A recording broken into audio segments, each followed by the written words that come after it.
Recently, we reported on a ridiculous amount of spending on ammunition for federal agencies, and the examples we gave was the IRS spending $725,000 on hollow point ammo. In addition to that, the Railroad Retirement Board also arming themselves pretty well. But what's recently been reported is that the USDA has currently ordered hundreds of .40 caliber submachine guns. Well, why does the USDA need .40 caliber submachine guns? Why does the Railroad Retirement Board need guns? Why does the IRS need guns? Well, that's what this video is about. We're going to take a look at why do these agencies need guns. Well, to start with, there's, within all the federal agencies, there's obviously going to be violations. That's why these federal agencies are where they are. And when these violations occurred in the past, it would be up to U.S. Marshals or the FBI to then intervene, make arrests, serve warrants, seize property, that kind of thing.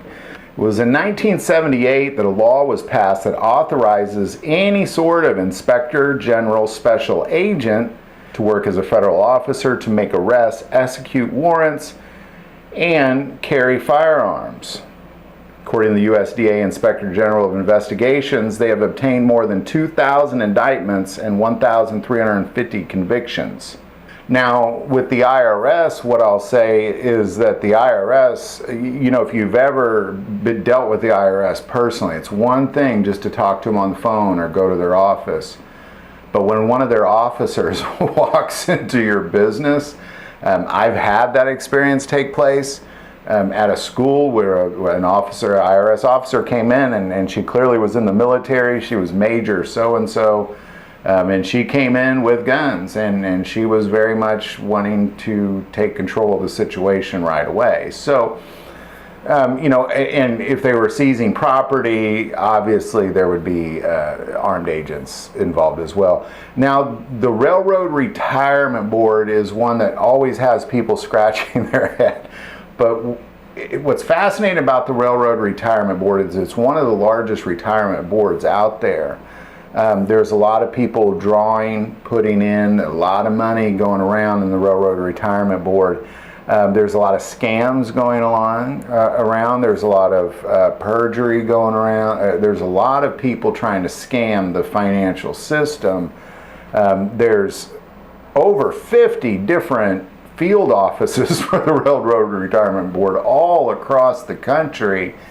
And anytime a crime is committed against that financial institution, they have their own special agents who will go and they can serve warrants, make arrests, seize property, that kind of thing. So that's really it. It really comes down to a 1978 law that essentially took the responsibility out of the FBI's hands, out of the U.S. Marshals' hands, and put it into the hands of those agencies.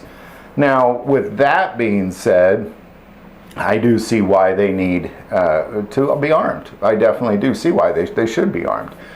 Why do they need so much ammo? The problem that I have is the unusual spending. It's unusual. It's, you don't need 1.6 billion rounds for home security. You don't.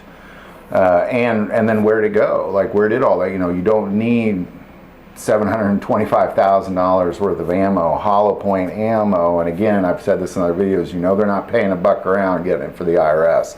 Probably paying pennies on the rounds. So you're talking millions and millions of rounds of hollow points. That's not practice ammo. Why? What is that for? So again, federal agencies arming themselves pretty hardcore. .40 caliber submachine guns to the U.S. Department of Agriculture. Better not make them mad. Any thoughts or insight on it? Put it in the comments below. If you like this video, click like and subscribe. If you feel called to support this channel with Patreon, that link is also below. But the most important part of this channel is we take prayer requests, so please don't ever hesitate to send that in. Thank you for watching this episode of God, Family, and Guns. And as always, love God, love your family, and love guns.